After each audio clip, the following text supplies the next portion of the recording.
Class 12 start. आप सबने comment किया कि आप स्ट्रैटेजीज के ऊपर वीडियो बनाओ, क्लास 12 की बेस्ट स्ट्रैटेजीज जिसको हम ईयर लॉन्ग फॉलो करें तो लास्ट में हमारे 90 to 95% आए। और वो वीडियो लेकर हम आ गए। पहले से एक डिस्क्लेमर दे दें कि इस वीडियो में सिर्फ और सिर्फ क्लास 12 की बोर्ड की बातें होंगी, कंपटीशन की, आईआईटी की, नीट की कोई बात नहीं होगी। इस बारे में आप कमेंट नहीं करिएगा। चलिए स्टार्ट करते हैं। सबसे पहला पॉइंट है कि सिलेबस का print out now. Now means अभी अभी अभी।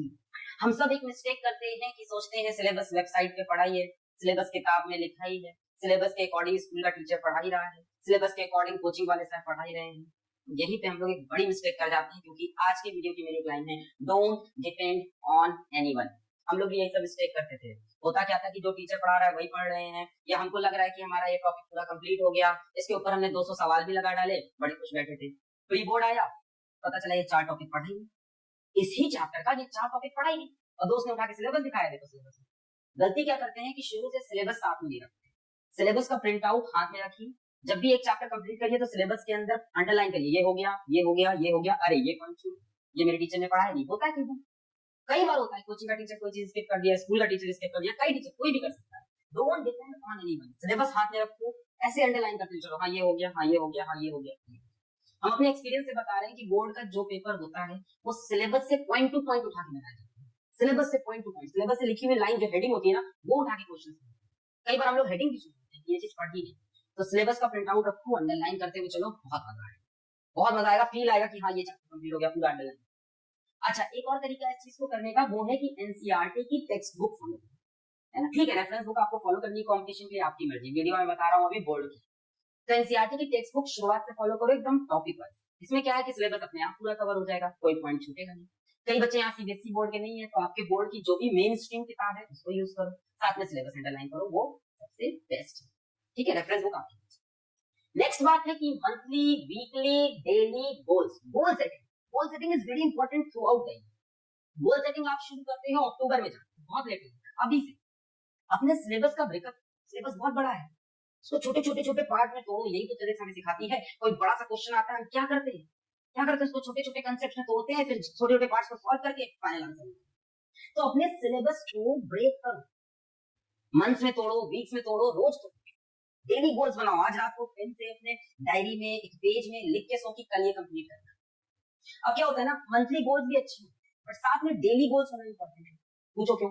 अब मान लो मंथली गोल बनाया कि एक महीने में ये करेंगे, होता क्या है, शुरू के एक हफ्ते कुछ किया ही नहीं, चलो अगले हफ्ते कर लेंगे, अगले हफ्ते नहीं किया, उसके अगले हफ्ते कर लेंगे। इसमें टालने का चांस ज्यादा है, इसमें भी टालने का चांस होता है कि मंडे ट्यूसडे नहीं पढ़ा, अब बचे हुए 5 दिन पढ़े।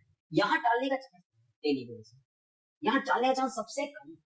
एक चीज तुम समझ लो, तुम्हारे पास यहाँ से 10 मंथ्स है, अप्रैल, मई, जून, जुलाई, अगस्त, सितंबर, अक्टूबर, नवंबर, दिसंबर, जैन। मैं जैन को भी गिन रहा हूँ, प्री बोर्ड आ जाते हैं। 10 मंथ्स दिख रहे हैं यहाँ से, और हर महीने में 30 दिन का हिसाब लगा लो, 300 दिन है। मजा आया?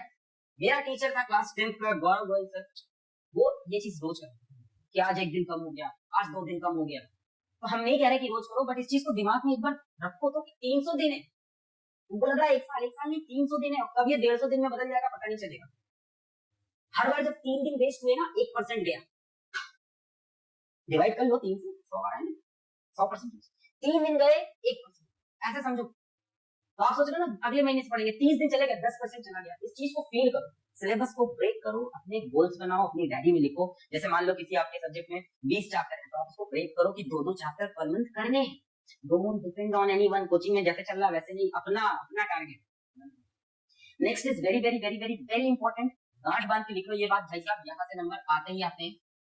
ठीक है, teaching experience, previous year paper, board के प्रीवियस ईयर पेपर खरीद लो, चैप्टर वाइज खरीद लो, और शुरुआत में खरीद लो। बच्चे पहुंचते हैं ये खरीदने नवंबर में। एक चैप्टर आपने पढ़ा, फिजिक्स हो, केमिस्ट्री हो, मैथ्स हो, एक चैप्टर आपने पढ़ा, कंप्लीट हो गया। अब उसके प्रीवियस ईयर में जितने भी सवाल आए हैं सब लगाना है, और वो तभी लगा पाओगे जब चैप्टर वाइज वाली किताब में। वैसी किताब ना हो जिसमें 96 का पेपर दिया है, 2006 का पेपर दिया है, 2015 का पेपर दिया है, उसमें ढूंढ रहे हैं बैठ के कि ये किस चैप्टर से आया। नहीं, चैप्टर वाइज किताब दीजिए जिसमें एक एक चैप्टर से कितने सवाल आए। अब उसी चैप्टर की, जैसे मान लो आपने इलेक्ट्रिक चार्जेस एंड फील्ड के आपने 100-150 सवाल लगाए, और आपने बोर्ड के प्रीवियस ईयर के सवाल नहीं लगाए, क्या फायदा? कब लगा रहे हैं? बैठ के दिसंबर में लगा रहे हैं। देखो बोर्ड में एक चीज बड़ी कॉमन है, बड़ी कॉमन है, बड़ी कॉमन है कि प्रीवियस ईयर के क्वेश्चन का रिपीट होना या उसके सिमिलर क्वेश्चन का रिपीट होना। लिमिटेड क्वेश्चन है बोर्ड वालों के पास, लिमिटेड क्वेश्चन। तुम पिछले 20 साल का पेपर उठा लो, अपने आप तुम्हारे 70 में से 50 नंबर कंफर्म। तो बहुत इंपॉर्टेंट है कि प्रीवियस ईयर क्वेश्चन सॉल्व करो। लैंग्वेज चेंज करके आ जाता है, this is the one of the most important thing, और ये बच्चे बहुत लास्ट में करते हैं, और टीचर्स भी नहीं फॉलो कराते, बहुत लास्ट में। तो this you have to do from the beginning if you are preparing for your board examination. तो शुरू से ये चीज, चैप्टर खत्म हुआ, साथ में सवाल लगा लो, तो कॉन्फिडेंस आएगा कि हाँ इसके मैंने प्रीवियस ईयर सवाल लगा रखे। इवन दैट फर्स्ट टर्म में भी क्वेश्चन आंसर मिलेंगे, first term, second term, mid terms. Next is your own proper notes. Proper का मतलब ये नहीं कि सुंदर लिखी, प्रॉपर का मतलब सीक्वेंस में, प्रॉपर का मतलब क्लासेस में छोड़ छोड़ गायब ना हो। होता क्या है कि हम लोग किस पे लिखते हैं, इधर से पेपर निकाला इसमें लिख लिया, है ना, इधर से कॉपी मांग लिया, बंटी को कॉपी, बंटी कॉपी पे लिख रहे हैं बस टीचर को दिखाने के लिए कि हमारे पास कॉपी है। किसी को बेवकूफ मत बनाओ, टीचर को बेवकूफ बनाने के लिए लिख रहे हो। अपना सोचो, जब एंड आएगा तो इधर उधर भागोगे, भाई नोट्स दे दो, भाई नोट्स दे दो। चलो तुम्हें मिल भी गए नोट्स, बट दूसरे के नोट्स से कभी वो फील नहीं आता जो अपने नोट्स है। अपने नोट्स से ना चीजें एकदम बढ़िया से दिल में जाती है। रिवीजन बहुत प्यारा होता है अपने नोट्स का, खुद लिखा होता है ना, सीक्वेंस भी पता। तो नोट्स छूट रहे हैं तो उनको प्रॉपर करो, एक दिन का छूट गया तो उसको कंप्लीट करो। ये चीज बहुत इंपॉर्टेंट है, गेट योर प्रॉपर नोट्स। भाई तैयारी के लिए बहुत जरूरी होता है अपने खुद के नोट्स बनाना। यही सब तो हैबिट्स है। आप बोलोगे हमसे नहीं हो पाता तो छोड़ दो, आज मैं बार बार ये बात बोलूंगा, थोड़ी कड़वी लगेगी, लास्ट में इस बारे में बात करने वाली। तो फ्रॉम बिगिनिंग अपने नोट्स खुद बनाओ, किसी पे डिपेंड मत करो नोट्स के लिए, किसके नोट्स ले लेंगे लास्ट में, उससे नोट्स हम बोरो कर लेंगे। मेरी वेबसाइट आएगी, ये मत सोचो इसके बारे में। Next is attention to all subjects. This is the biggest mistake I have seen all my students doing, और भी अच्छे स्टूडेंट्स। अब क्या करते हैं आप, साल भर पीसीएम पे ध्यान दे रहे हो, पीसीबी पे ध्यान दे रहे हो। मैं फिर से बोल रहा हूँ, ये वीडियो उनके लिए है जिनको बोर्ड में नंबर चाहिए। ओके, तो आप साल भर फिजिक्स पढ़ रहे हो, केमिस्ट्री पढ़ रहे हो, मैथ्स पढ़ रहे हो, बायो पढ़ रहे हो, कंप्यूटर एप्लीकेशन नहीं देख रहे, हिंदी नहीं देख रहे, फिजिकल एजुकेशन नहीं देख रहे, इंग्लिश नहीं देख रहे, जो भी आपके सब्जेक्ट्स उन पे भी ध्यान। होता क्या है कि कुछ सब्जेक्ट्स बहुत स्कोरिंग है। For example computer application is very scoring, physical education is very scoring, पर आप उसको पढ़ना स्टार्ट करते हो एकदम एंड में जाके, जब एग्जाम आता है, या सिर्फ मिड टर्म के पहले पढ़ लिया, फिर बोर्ड के पहले पढ़ लिया। नंबर आएंगे उसमें अच्छे, नो डाउट। कितने आएंगे? 86, 88, 90।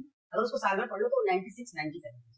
6 नंबर बहुत इंपॉर्टेंट होते हैं, हाँ बहुत इंपॉर्टेंट होते हैं। परसेंटेज 1 बढ़ जाएगा, 2 बढ़ जाएगा, वहां पे 1.5 बहुत इंपॉर्टेंट है, 6-7 नंबर।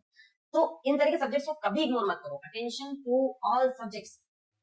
हफ्ते में एक हफ्ते में हर सब्जेक्ट कम से कम एक बार तो देख लो। ऐसा ना हो कि एक महीना पूरा पढ़ा ही नहीं हमने, हिंदी एक महीने देखी नहीं, अंग्रेजी एक महीने देखी नहीं, फिर नहीं आएंगे यार, फिर 90 नहीं आएंगे, है ना। एटलीस्ट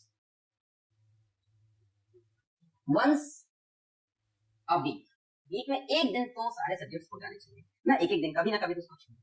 स्कोरिंग होते हैं यार, क्यों छोड़ रहे हो? उसमें कम पढ़ाई में ज्यादा नंबर देना, थोड़ा सा उस पर ध्यान देना, ठीक है। अब उसमें मजा क्यों नहीं आता? कहोगे सर उसमें मजा नहीं आता, क्योंकि आप उसको छोड़ रहे हो, लास्ट में पढ़ोगे तो मजा कैसे आएगा? इंटरेस्ट कभी आएगा जब उसको आप रेगुलर स्कोरिंग सब्जेक्ट मत छोड़ो। परसेंटेज में नंबर 10 बढ़ाओगे, 10 परसेंटेज 2 बढ़ेगा, और इसमें 10 बढ़ाना आसान है। आगे आते हैं regular revision, which is very very very very very important. Regular revision, एक चैप्टर पढ़ा, उसके 200 सवाल किए, और बोर्ड में उसका जब पहुंचे तो उसका सवाल नहीं हुआ, क्योंकि लास्ट में रिवाइज नहीं करता। रेगुलर रिवीजन, आपका वीक में एक दिन होना चाहिए जिस दिन आप किसी की बात नहीं सुनोगे, सिर्फ और सिर्फ रिवाइज करोगे हफ्ते में जितनी चीज पढ़ी उसको। एक दिन होना चाहिए, सैटरडे हो, संडे हो, फ्राइडे हो, कुछ भी एक दिन आप सिर्फ उन चीजों को रिवाइज करो जो इस हफ्ते आपने पढ़ी, फिर उनके बनाओ सुपर शॉर्ट नोट्स। एक कॉपी हो गई फिजिक्स की, रिवीजन नोट्स के हेलो सुपर शॉर्ट नोट्स, एक केमिस्ट्री की, एक मैथ्स की, बायो की, इंग्लिश की। ये कहां से बनाओगे? ये बनाओगे आप अपने प्रॉपर नोट्स, अपने नोट्स। इसमें आप क्या इंक्लूड करोगे? इसमें आप जैसे नोट्स अपने बनाए, मान लो एक चैप्टर का नोट्स 30 पन्ने, तो बार बार 30 पन्ना रिवाइज नहीं कर सकते, तो क्या किया, उस 30 पन्ने को हमने समराइज किया 5 पन्ने के अंदर, यहाँ मजा आ गया। रिवीजन नोट्स, नाम दे दो इसको, महाभौकाल नोट्स, कुछ भी नाम लिख दो जो तुम्हारा मन करे, इसको देख के एनर्जी है। अब इसको रिवाइज करना और आसान हो गया। नेक्स्ट टाइम रिवाइज पे खटर देखा, खुद से बनाया तो मजा आ गया। ये सब चीजें कहीं ढूंढो मत, इंटरनेट खुद से करो, हाथ चलाना पड़ेगा भाई साहब, खुद से करना पड़ेगा, बहुत इंपॉर्टेंट है। इसमें प्रीवियस ईयर के क्वेश्चंस डाल दो, प्रीवियस ईयर देख रहे हो एक ही चीज बार बार आ रही है, उठा के वो पॉइंट को किए तो बार बार आ रहा है। ये आपका लास्ट एकदम फाइनल टच होना चाहिए। ये अभी से प्रिपेयर करो, ये प्रिपेयर आप अक्टूबर में करो, ये आपका तैयार है सारा। आपका जो जितना भी एमिनेशन है, स्टेन गन, जितना भी आपका बम बम है, सब लेके चलो गोला बारूद, लास्ट में जाकर बस मारना है, दूरी उड़ा देना है। तो अभी से तैयारी करनी है, वीक में एक दिन पक्का, जितना वीक में पढ़ा है उतना रिवाइज करना, इसको मत स्किप करना। मैं बता रहा हूँ, इसको आप स्किप कर दोगे होगा ये कि आपने शुरू में चैप्टर्स बहुत अच्छे से पढ़े थे, अब लास्ट में उनको आप रिवाइज ही कर, धीमे धीमे धीमे सब दिमाग से निकल जाएगा बच्चों। एक्सपीरियंस से बता रहे हैं, सब निकल जाए। Last thing is distraction, but before coming to this let us discuss कि मैंने आज आपसे क्या बोला, इसके बारे में बात करते हैं। मैंने आपसे बोला कि आपका सिलेबस का प्रिंट आउट होना चाहिए, आपको आज घर से निकलना पड़ेगा, प्रिंट आउट लेने जाना पड़ेगा, घर में प्रिंटर है तो घर में प्रिंट करेंगे, कल सुबह लेंगे, परसों लेंगे, करना पड़ेगा।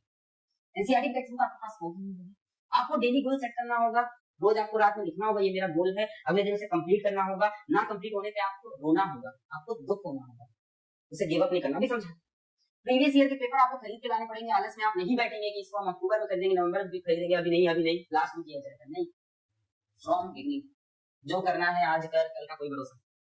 अपने नोट्स बनाने स्टार्ट करेंगे शुरू से और इस पे ध्यान देंगे, जहां छूटेगा खुद को डांटेंगे और फिर सही करेंगे। अटेंशन टू ऑल सब्जेक्ट, ऐसा नहीं है कि उधर के सब्जेक्ट को छोड़ दिया, सिर्फ पीसीएम पे ध्यान दिया। रिवाइज करेंगे हफ्ते में एक दिन, प्रॉपर रिवीजन करेंगे और ये वाली नोट्स। अब बात करते हैं डिस्ट्रैक्शन कि सर हम ये सब नहीं कर पाएंगे, ये तो बहुत ऐसी चीज है। हमारे पास घर परिवार है, घर वाले हैं, हमारे पास दोस्ती यारी हो जाता है, प्यार मोहब्बत हो जाता है, ठीक। हमारे पास मोबाइल गेम है, पबजी है, जैसे कमेंट आते हैं सर मैं पबजी नहीं छोड़ पा रहा हूँ, मैं घर वालों से परेशान हूँ, मैं प्यार से परेशान हूँ। थोड़ी सी आज बुरी लगने वाली बात कर सकता हूँ, बट इंपॉर्टेंट है, अभी सुनो, छोड़ दो। क्या या तो ये 7 पॉइंट छोड़ दो या तो ये 8वां पॉइंट छोड़ दो। इधर आप ये सपना छोड़ दो जो आपने देखा है, इधर आप ये everyone wants to go to heaven but no one wants to die। सबको जन्नत में जाना है, मरना किसी को नहीं। यही है ना, 90 नंबर भी चाहिए, 95 नंबर भी चाहिए, साथ में गेम भी खेलना है, प्यार मोहब्बत भी करना है, दोस्ती यारी भी करना है, घर में भी इधर उधर फालतू की बातें करनी है, चूहे खाने हैं और लास्ट में नंबर भी चाहिए, तो छोड़ दो, पढ़ाई छोड़ दो यार, ये सब कर दो। मतलब इसमें मैं सर मेरे को हेल्प करिए, मैं डिस्ट्रैक्ट हो रहा हूँ सर, मैं गेम्स बहुत खेलता हूँ सर, मैं फंस गया, कुछ नहीं।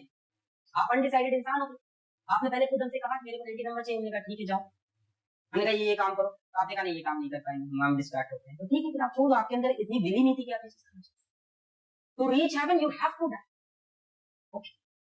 और कोई जिम्मेदारी सिर्फ आप जिम्मेदार हो, ये याद रखना मेरी बात, यही बात हम लोग मार्च और अप्रैल में नेक्स्ट डे कर रहे होंगे। आप रिस्पॉन्सिबल होंगे इस साल जो भी हुआ, कोई रिस्पॉन्सिबल नहीं। Don't depend on anyone. दुनिया जैसी चल रही थी वैसी चलेगी, एक आप ही होगे जिसका नुकसान या फायदा होगा। लास्ट में मैं इंक्लूड कर दूं कि नंबर लाइफ में सब कुछ नहीं होते, पर आपने वीडियो पे खुद क्लिक किया था, आपने पूछा था कि 1995 नंबर कैसे आए, तो मैं बता रहा हूँ कि तुम्हें टीचर हूँ, क्योंकि हम बच्चों को ऐसे गाइड थोड़ा सा हार्श हुआ लास्ट में, वही सच्चाई थी। हमेशा प्यारी प्यारी बातें करना सही नहीं है, आपको सच्चाई बताना भी मेरी रिस्पॉन्सिबिलिटी है। You all are like small brothers, बच्चे हो प्यारे तो जरूरी है आपको सच्चाई। तो पढ़ाई करते रहें, ऑल द वेरी बेस्ट।